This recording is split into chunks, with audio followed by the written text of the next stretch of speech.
Yo, hello, what's up guys? It's me again, Charms. Welcome to another video. You are now watching Charms Diary.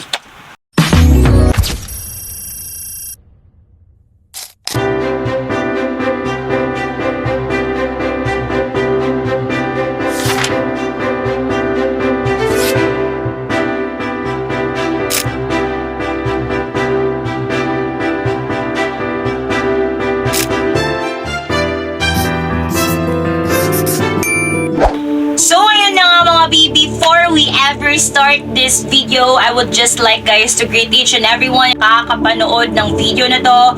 A happy new year to each and every one of you. And alam nyo yun guys, parang kailan lang yung last video natin guys bago mag-end yung taon 2025. Tapos ngayon guys, ito na naman unang bungad ng year 2026. Ano bang meron, Ate Charms? Ayan na, sobrang magiging mahaba kasi guys yung year na 2026 na to. Alam mo yun, January pa lang ngayon, tapos meron pa tayong 11 months to go. And within this months guys, sobrang maraming pwedeng mangyari. Alam mo yun guys, I firmly believe guys that in an instant guys, God can just change anything na nangyayari ngayon sa buhay mo. Kaya don't ever lose hope.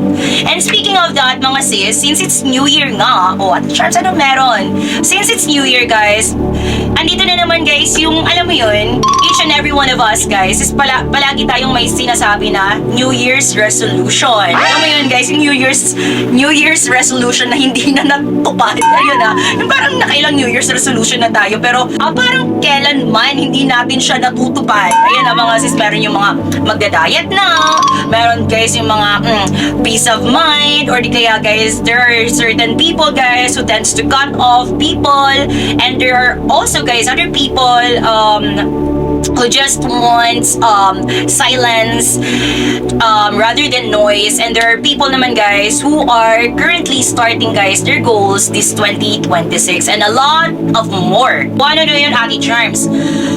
Ano naman yung connection nun sa video na to guys? Malaki ang connection because sa sobrang dami nung nilagay mo sa bucket list mo mga sis, sa sobrang dami guys nang gusto mong i-achieve ngayon sa buhay, gusto ko lang itanong sa inyo, nasan dun si Lord?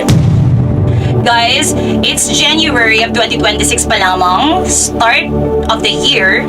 Sa sobrang haba ng goals mo sa buhay, gusto ko lang guys i-remind sa inyo, let's not forget to include in our list or in our New Year's resolution, kung ano man yan mga sis, na nandyan sa mga listahan ninyo, let's not forget to include investing in the words of God through the Bible.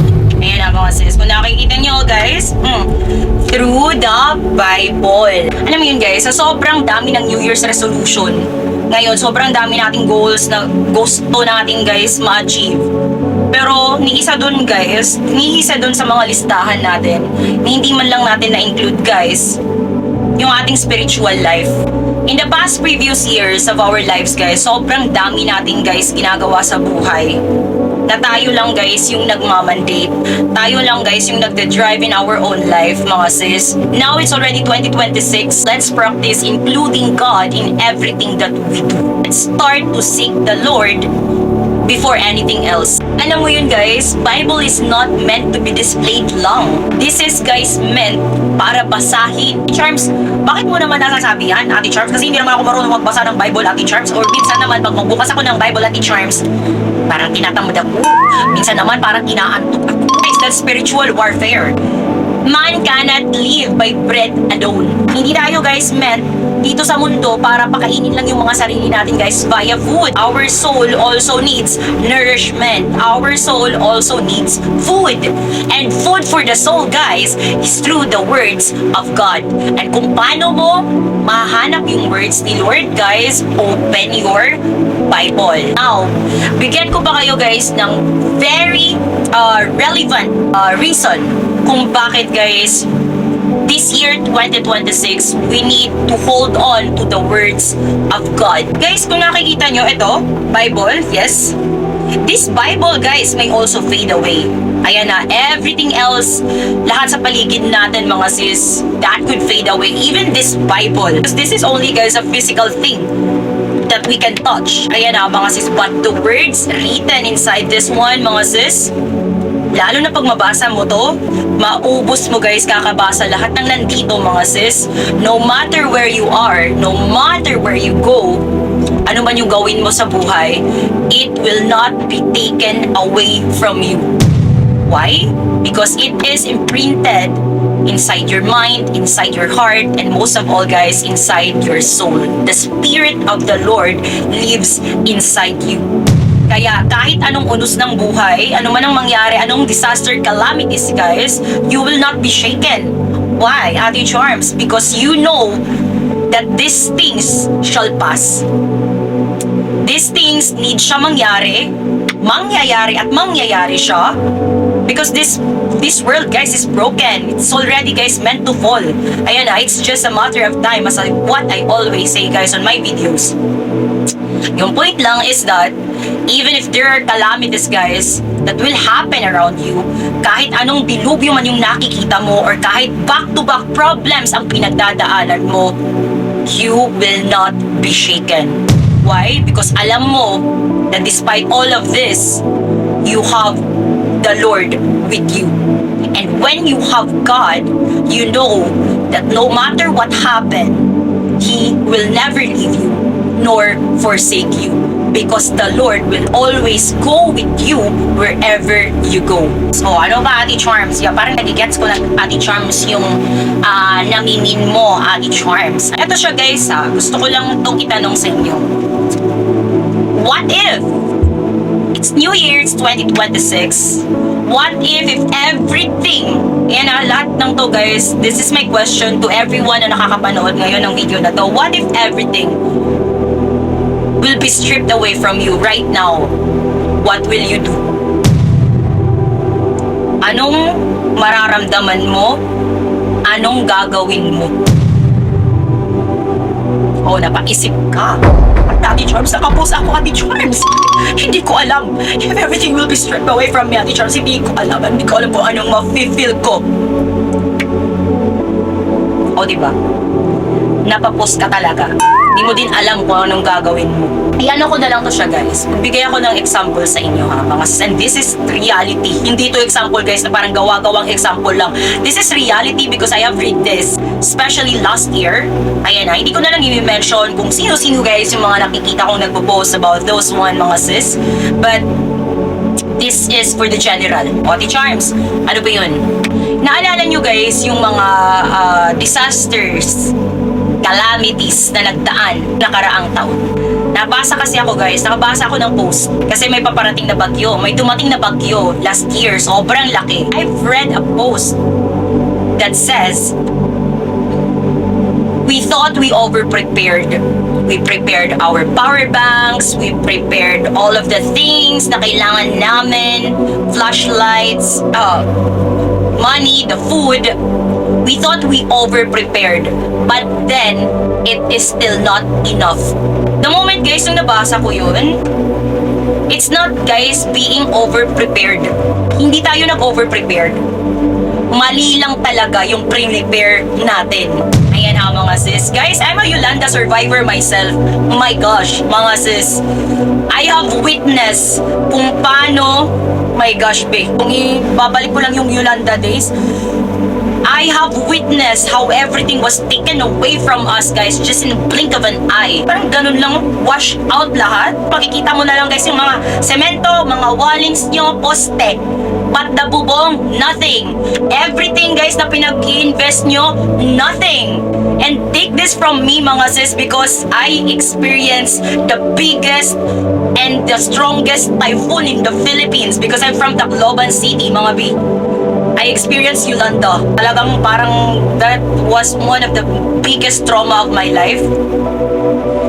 Kaya every time guys may nakikita ako na nagpo-post na I thought we over-prepared, but I guess our efforts was never enough. Guys, it will never be enough because mali yung ating pre-prepare. Ayan mga sis.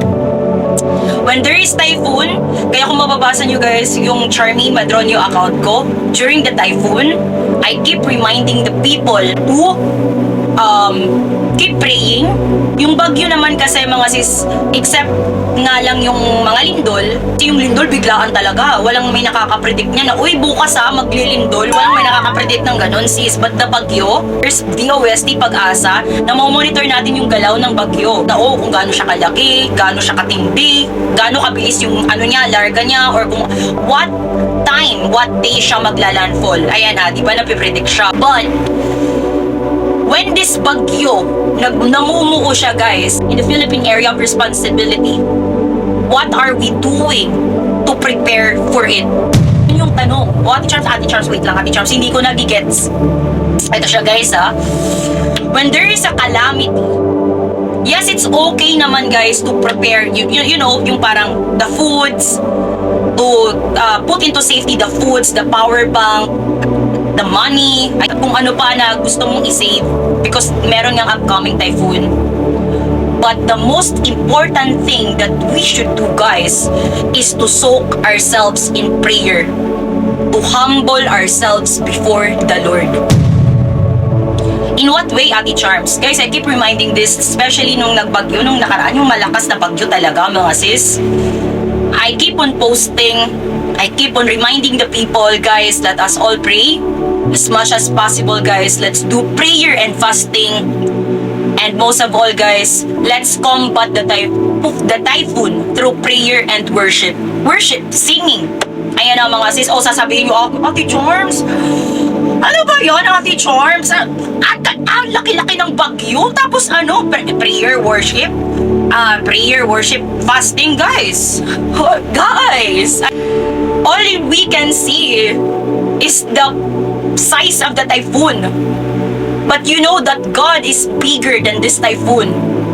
God can control everything, anything in this world, mga sis. But God wants our hearts. Alam nyo guys, sabihin ko sa inyo yung ating, aside sa Typhoon Yolanda, kasi that was 2013, sobrang bata ko pa nun. Ayan, I was just a college student guys during that time. But itong bagyo na nakaraan, bagyo specifically guys, bagyong Tino. I will never forget that mga sis, kasi October 30, October 30 or 31 pa lang, na naginip ako. I received a warning from God. Ate Charles, anong klase yan? I received, in my dream, may nagsabi sa akin, you need to prepare. Kasi may darating na dilubyo kung saan tataas ang tubig. Tapos, in that dream, nagulat ako, tataas yung tubig. Alam mo yun, guys, ikaw ba naman, di ba alam nyo naman yung mga panaginip, guys? Tapos parang biglang, tataas yung tubig. Tapos nakita ko bigla, guys, alam mo yun, yung tao sa paligid ko, bigla sila, guys, nag-kneel, tapos humarap sa kalangitan. Alam mo yun, guys, tapos nagising ako. So I was, alam mo yun, guys, like I was asking God, Lord, anong klaseng panaginip yun? Parang, anong klaseng panaginip na tataas yung tubig? Tsunami? Or, ganun kasi ako guys, alam mo yung pag nakaka-receive ka guys ng warning via visions or via dreams, napapa-question ako kay Lord. Talagang inaano ko siya, kinukonfirm ko kay Lord na, Lord, ano to? Parang, ano yung ibig mong sabihin nito? And then, ayan na nga mga sisa, meron nga talagang bagyo. And it will be guys, bagyong Tino. Sobrang tagal ni bagyong Tino guys, outside Philippine Area of Responsibility. Kumbaga guys, sobrang tagal niya bago pa makapasok guys sa, alam mo yun, bago pa siya makapanalanta guys sa mga iba't ibang lugar. Okidoki? Yung pinagtataka ko noon, guys, pagtingin ko kasi sa mapa, if i-check nyo sa Windy, it's so big. As in, malaki siya, day. Ayan naman, hindi siya yung basta-bastang bagyo lang. Tapos yung map pa niya, guys, dadaan talaga, guys, Leyte. So ako naman, alam mo yung tipo, guys, yung that feeling na parang na-unlock yung trauma mo. Kasi, pag makikita mo kasi sa mapa, parang hindi kasi basta-basta, alam mo talagang, yung dalang disaster nito, malaki. So ako parang nasasariwa, guys, yung trauma ko during Yolanda. Kasi, hindi, sobrang tindi nung pinagdaanan namin guys sa Yolanda. Tapos ngayon may mga ganito ulit, dadaan. talagang nalo talaga ako guys. Alam mo yung parang feeling guys na anxiety, the trauma, the fear tried to creep in into my mind and soul. Pero niremind sa akin ni Lord na, Charmaine, wake up. Wake up. Be still. Do not let your fear comes into your heart. Huwag kang pangunahan ng takot. Instead, pray. So, naalala ko guys, di ba yung dream ko, may nagsabi sa akin guys na warning, may parating daw na dilubyo na tataas daw yung tubig. Just like what happened guys sa Yolanda. But, nakalimutan ko na pinakita din dun guys sa dream ko kung saan yung mga tao guys nag-kneel down praying guys to the sky. Ayan na mga sis, alam mo yung nakatingin sila sa sky, ibig sabihin nun guys, ibibigyan natin yun guys ng deeper meaning. Ang pinopoint out ni Lord, pray. Walang ibang gusto si Lord kundi mag-pray.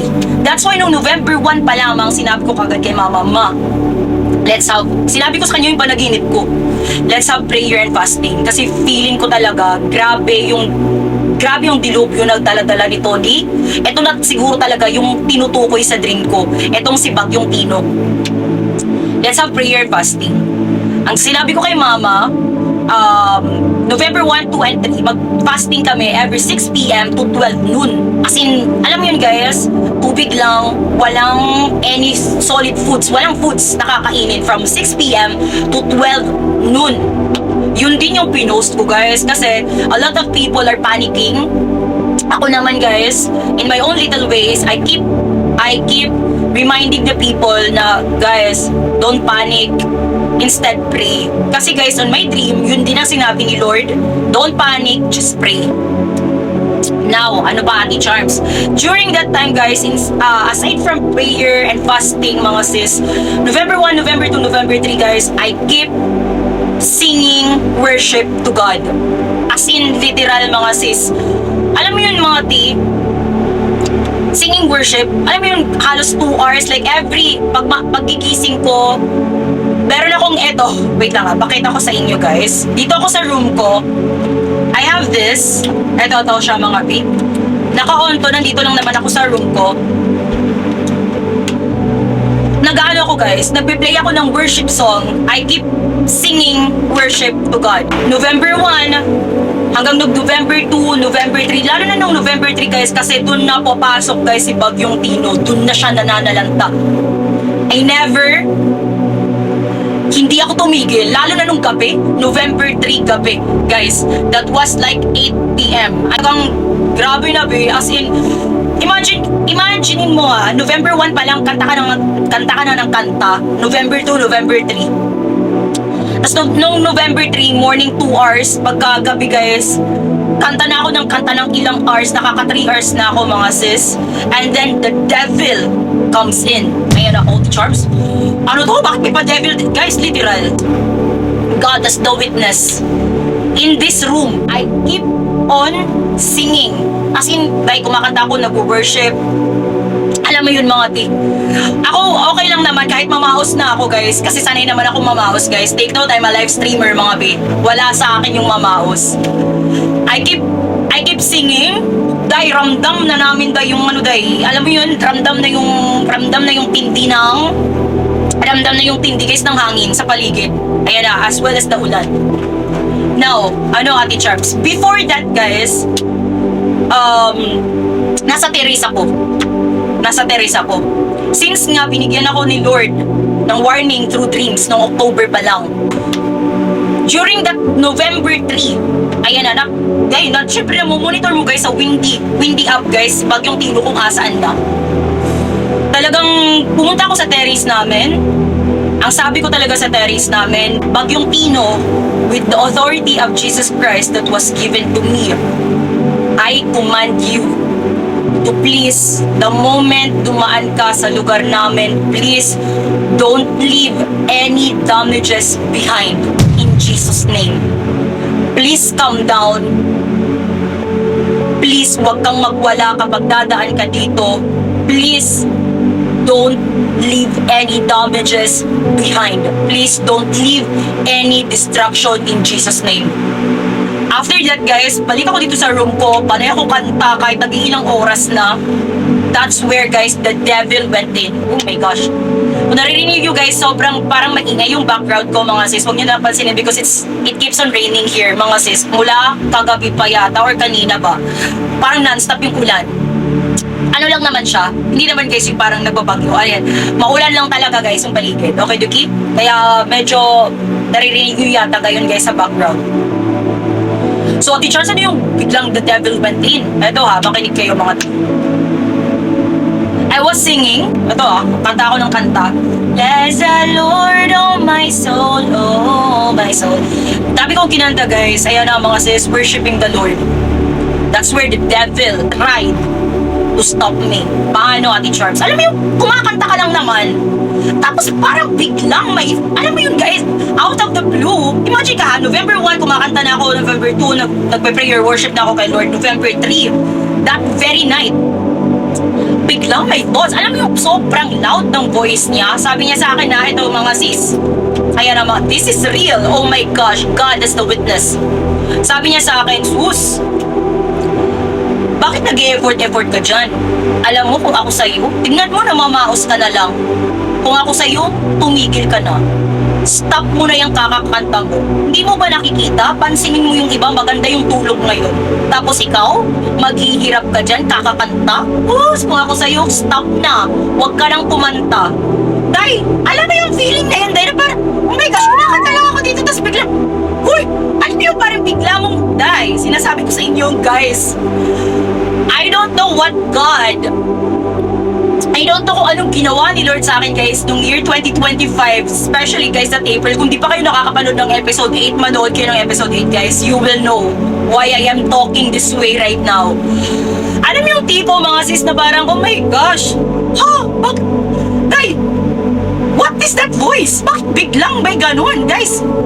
Alam mo yung parang, oh my gosh, habang ako nagsasalita ngayon talagang kakaiba yung naramdaman ko. I know that was the devil. Kasi kung sino man guys yung mag-aano sa atin, mag-lead astray, who else?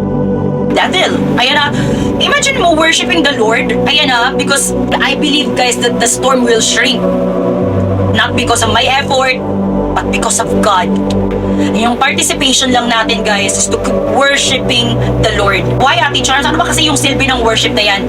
Guys, alam yung tipo mga sis, sobrang daming nangyayari sa paligid mo mga ti. But every time guys you pray, every time you fast, and especially every time you worship God, nakakalimutan mo guys how big that storm is. Your focus is on Jesus, not the storm. And Satan telling me to stop it. Imaginein mo guys yung ano niya guys yung words niya. Ako lang daw yung naghihirap kakakanta to, na mamaos na daw ako, samantala yung iba daw ang ganda ng tulog. Parang alam mo yun, parang pinoprovoke pa niya ako ng yung iba magandang tulog, tapos ikaw maghihirap. Ito pa pala guys, wait lang, nakalimutan ko pa to yung sinabi niya, they don't deserve it. Kaya mag-stop ka na. Ikaw yung magpapakahirap para ikaw yung magpapaka-pause dyan. Tapos sila maganda yung tulog. They don't deserve it. Stop na, Day. Alam nyo kung paano ko siya guys kinombat? Sabi ko talaga, habang kumakanta ako, sabi ko talaga, no. Wala akong pakialam kung ano man or anong ginagawa ng ibang tao. This is my mission. My purpose is to fight this typhoon with the Lord, through the Lord Jesus Christ. Kaya kakanta ako kahit mamaos ako. Day, ayan na, hindi ko na narinig yung boses niya. Patuloy pa rin ako kumanta hanggang guys, eto na. Yung typhoon during that night mga sis, November 4, alas 12 ng gabi, midnight, hanggang nag 1 o'clock, nag 2 o'clock guys, Day. Kanta pa rin ng kanta ang atin nyo, Day. Ayan, literal, Day. Ayan na, all the worship songs, guys, kinanta na talaga ng atin nyo, mga ti. Take note, guys. After that, nakatulog ako. Kinabukasan, although wala pang kuryente, may data naman ako, mga sis. Nakita ko.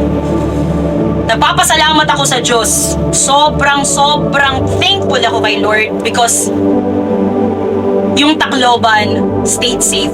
Talagang, alam mo yun guys, nakita ko din talaga kasi sa Weekly app, habang ano guys, alam mo yun parang, hala nung pumasok siya nung summer, buo, tas nung napunta ng Leyte douche. Alam mo yun parang nag-scattered siya, tas nung bumaba na siya guys, nag-next in route, bigla siyang namuo ulit guys, which was, na-shock ako what happened to Cebu. Kinausap ko pa nung pinsan ko guys, sabi ko sa kanya, grabe, tignan mo yung nangyari sa Cebu. Grabe yung nangyari sa Cebu, blah blah blah. Tapos sinabi ko sa kanya guys, yung testimony ko about the wording of the Lord. Tapos kung paano kinombat guys through prayer and worship. Ang sabi niya sa akin which is, I will not forget. Ate Charms, hindi lang naman Cebu yung makasalanan. Don't tell me, Ate Charms, ano yung Tacloban. Kung ako pa, Tacloban din naman makasalanan. Yes, guys. Lahat tayo makasalanan. Oh my gosh. Lahat tayo mga sis. Sobra tayong makasalanan, mga B. Lahat ng, kung ano pa guys, lahat ng lalawigan dito sa Pilipinas, hindi lang sa Pilipinas, but all over the world, guys. Lahat tayo failed the Lord. But then, guys, during this time of calamities, if all of us sis prepared to have prayer, fasting, worshiping the Lord while the storm guys is namumuo at nananalanta, I do believe that all of us will be saved. Why am I saying this to you mga sis? Ate Charles, bakit? Because year 2026 is strange. Parang, alam mo yung tipo mga sis na sobrang kalmado ng 2026? It's very strange. Hindi natin alam. May bigla-bigla na naman guys, something na mangyayari sa buong nation or even to the world. I am telling you this right now guys because whatever happened, please do not forget that we have the Lord. Ate Charms, parang ang deep na ng mga pinagsasabi mo. Guys, sinasabi ko to sa inyo mga sis because I want guys to impart to you that no matter what calamity, what disasters, tragedies man yan na nasa paligid natin, we can combat it by prayer, fasting, and worship to God. Huwag niyong sabihin, Ate Charms, naku, parang ang imposible kasi Ate Charms, nakakatakot yung typhoon. Nakakatakot yung mga Ate Charms, bakit? Ano yung asahan mo? Bank account mo? Bahay? Bahay mo? Security guards mo? Sa sobrang yaman mo, ang dami mong bodyguards? Yan ba yung aasahan mo? People? Your riches? Your wealth? Your fame? Your power? Do you think when calamity strikes that could save you? No. Di ka masisave ng mga yan. Ni isa, walang makakasave sa iyo ng ganyan. Ano ulit yung post na nabasa ko last time? I thought we over-prepared, but I guess our effort was never enough. It will really never be enough. Because only by trusting the Lord, you will be saved. Wag niyong yun guys wag niyong i-small-smallin guys yung prayer, yung worship, tempting na worship guys, and fasting to God. Because remember guys, the walls of Jericho, naalala nyo, saan ba yun ulit? Sa book of, wait lang hanapin ko dito mga sis. Where was it again? Book of Joshua? The walls of Jericho? Sometimes kasi guys, yung mga inuutos sa atin guys ni Lord, it doesn't make sense.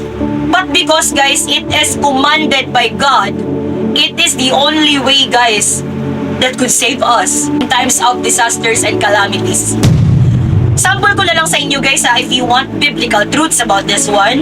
Did you remember guys in the book of Joshua how the walls of Jericho fall down? Paano ulit? Sabi ni Lord sa kanila, sabi ni Lord sa Israelites, just march around the city for 7 days. Imagine ka lang guys walang kahit anong dahas or whatsoever, pinag-march lang sila ni Lord around the city for 7 days. Marching lang mga sis. Imagine nyo lang guys, they've been marching around the city for 6 days, and on the 7th day, just for one, alam mo yun, parang ano ba yung tawag doon guys, blowing the ram's horn, then they shout, boom, the walls of Jericho fell down. Ganon guys, ka-powerful and miraculous guys, God's power is. Okay, Yuki? O, another example, Ate Charles. Gusto nyo pa another example, mga sis? Bigyan ko pa kayo ng another example, guys, ha? The three men nung panahon, guys, ni King Nebuchadnezzar. If I'm not mistaken, guys, the three men.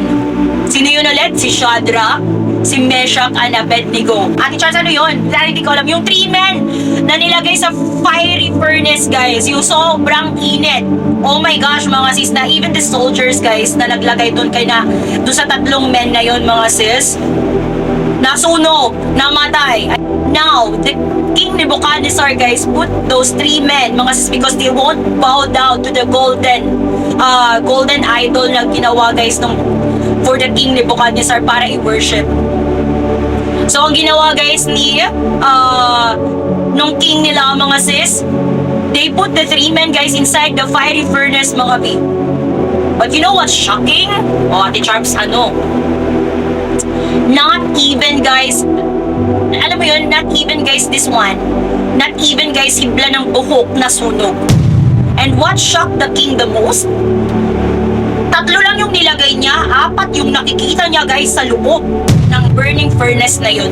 What does it mean, Ate Charms? Guys, that's how God protect us.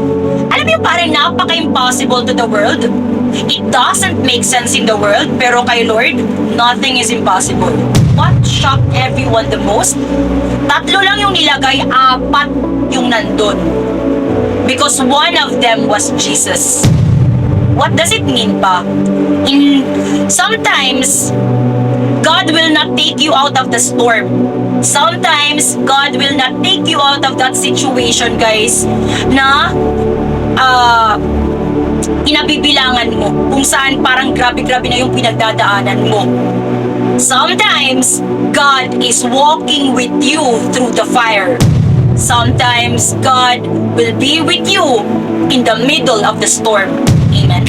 Amen. Ka-akstig kay si Lord. Akala mo nag-iisa ka, but God is with you. God will always be there. Hindi mo man siya nakikita, guys, but He is with you. Okay, Yuki? O, Ate Charms, bigyan mo pa ako, Charms. Na-excite ako. Bigyan mo pa ako ng another example. Bigyan pa kita ng another example, ha? Si Daniel mismo. Ayan na, mga sis. Yung three men pala, mababasa nyo yan sa Book of Daniel. And eto naman, guys, si Daniel mismo. Si Daniel kasi dinify niya yung royal decree. Parang pinagbawalan yata kasi sila doon, guys, to pray. Tapos itong si Daniel, nagpipray pa rin. Kahit pinagbabawal na, guys, ni King Nebuchadnezzar. Now, nalaman to, guys, ni King Nebuchadnezzar. In-report, guys, ng mga, alam mo yun, mga ganyan, nakot, guys. May mga ganyan talaga, alam mo yung mga inggitero at inggitera. Ni-report siya, si Daniel. So, walang nagawa yung king because it's a decree. Disobeying, guys, during that time, the king's decree leads to punishment. But hindi nagpatinag si Daniel, guys, because even if there's a decree with the king, guys, God is higher. Hindi pinagpalit ni Daniel yung faith niya just because the king dictates him to do so. O yan na, mga B. Anong nangyari ni Charms? Pinatapon siya sa lion's den, be. Lion, be. Imaginin mo naman, be, lion. Day, Diyos ko, day. Maraming lion yung nandun, day. May mga siguro nun ng king, if truly your God is with you, then He will save you. The next day, nung nagpunta, guys, si King Nebuchadnezzar kay Daniel, akala niya, guys, butot balat na or whatsoever. Ayan na, yung parang lapang-lapa na, mga di. Pero nagulat siya. Daniel is alive. Alive na alive. Buhay na buhay. Hindi nga na paano, mga bi. Yung lion, day, quiet. God shuts the lion's mouth. Ganon ka amazing si Lord. Ganun siya, guys, ka-amazing. Last, Ate Charms,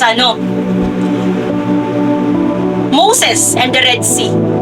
Yung hinahabol na, guys, yung mga Israelites, guys, ng Egyptian, parang wala na silang pag-asa because the Red Sea is there. Paano ka makakatawid? Hindi katapusan mo na. It's just, guys, the same with our lives. Akala natin, guys, oh my gosh, ending ko na, wala nang pag-asa, ang laki ng dagat. Kung sa atin pa, guys, ang laki ng problema, parang wala na tong pag-asa. But you know what God did? Through Moses, God parted the Red Sea para makadaan yung mga Israelites, mga team. Ganun ka-amazing si Lord, mga sis. Kaya never doubt, there's a storm. Guys, always remember, God is bigger than any of the storms of our lives. And kahit guys, literally, we can combat any disaster, guys, through prayer, fasting, and worship. Huwag niyo kakalimutan to, mga sis, ha. Sana guys, sa lahat ng mga nakakapanood nito, mga team, sinasabi ko lang to guys as a preparation for each and every one of us. This is just guys a warning. Teachers, parang kinakabahan ako. Ano ba tong warning na to? Teachers, parang may pinapahiwatig ka. Sinasabi ko lang to to make you all prepare. Because whatever that will happen, huwag nyo sana tong kakalimutan.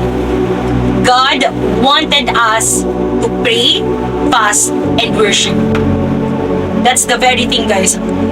Increase our faith. Then let's humble ourselves to the Lord, mga sis. Let's walk in the ways of the Lord. And let's combat everything, mga sis, through prayer, fasting, and worship. Sa lahat man, guys, na nakakapanood ng video na to, I just want to tell you, guys, do not put your faith or do not put your confidence, guys, to the value of your bank account. Do not put your confidence to your fame, to your power here on earth, to your position, or to any of the material wealth and glory, guys, that you are experiencing. Always put your faith and trust to God, to Jesus. Ate Charles, nagsisimpa naman ako. Ate Charles, nagpe-pray din naman ako. Yes, guys, God knows it. Alam ni Lord yan.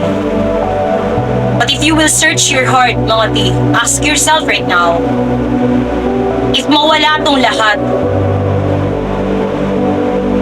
if everything will be stripped away from me, my bank accounts, my position, my power, my fame, wala na akong natira sa akin, will I still worship and glorify the Lord? Will I still feel hope? Will I still feel that God is with me? Will I still have the confidence to face the day-to-day life? Ask that yourself. Now guys, kung yung answer mo sa sarili mo is no, Ate Charles, parang hindi ko yata kaya. Ate Charles, hindi ko kaya, parang wala na. Ate Charles, wait. Hindi ko kaya, Ate Charles, wala na akong pera, wala akong position, Ate Charles, parang hindi ko kaya, guys. If you're in that position right now, mga ti, I'm not condemning you, mga sis. I'm just here, guys, to remind you that God wants you to hear this. Put your trust in Him. Make Jesus as your foundation. Because guys, when everything else fail, when everything else fade, and I know guys, that lahat lang to guys will all be fading one day. In just a snap. Even the Bible will fade away. Ayan ang mga, because this is just material, but the words written inside this one, guys, will never fail. And it will never fade away. Because this is what we need. The words inside this. Kaya wag nyong itatago na lang yung Bible nyo, guys. Dinidisplay nyo na lang. Basahin nyo yan. Make it as your New Year's resolution, guys, to always read your Bible daily. Every time you wake up in the morning, before you do anything else, before ka maligo or whatsoever, open your Bible, read your Bible. Before you go to sleep, open your Bible, read it. And once you read the Bible, guys, yung every time you read the Bible, hindi lang kasi to na parang, Lord, ano ba yung gusto mong sabihin sa akin right now? Lord, ano ba yung gusto mong malaman ko? Read the Bible because you want to know God. And I'm telling you guys, once you read your Bible, you will know how amazing God truly is. How amazing our Lord Almighty is. Sobra. From the Old Testament until the New Testament, God is always amazing. Literal. As in, sobrang hirap man for us. Sometimes we think God is unfair. Sometimes we think God is so ang tagal when it comes to timing of things. But God knows everything eh. He knows the timing. He knows everything, guys. And all God wanted us to do is to trust in Him fully. So, yun lang mga di. I hope, guys, na tinapos nyo tong video na to. Thank you so much for watching, everybody. See you when I see you next time, guys. God bless everyone. Ayan na, comment lang kayo, guys. If meron kayo, guys, mga prayer requests. Thank you so much, guys. Till next time. God bless you all. Bye! Mwah!